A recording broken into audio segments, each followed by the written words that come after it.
huge news that Andy Moran has retired from Mayo. He's been there for so long, turning 36 in November, probably felt it was time. He said he had a conversation with James Horan as revealed on the player's chair, and to let him know that he's finished. Reckons his mind is clear about the decision, and reckon that the toughest moment was leaving the WhatsApp group last night, which would have been Sunday night. This is a guy that's been there for so long. He's been a great inside forward for the last number of years. It's funny to think that he was wing back in 2006. In 2012, that's probably when, he would have been a good forward for a long time, but when he was really just announcing himself as one of the star forwards in the game, and did his cruciate against Down. And I often think that if he hadn't to do his cruciate at that stage, they went on to beat Dublin in the semi-final.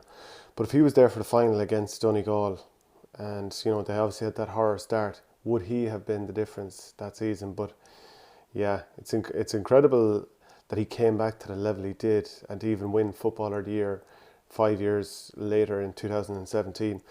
He has 2 All-Stars, obviously the Footballer of the Year, 8 Connacht titles, 6 times he was the runner-up in the All-Ireland series, which has got to great. And I mean, obviously so many Mayo players have had losing records in finals in recent times. 75 championship appearances, 11 102 scored in that time.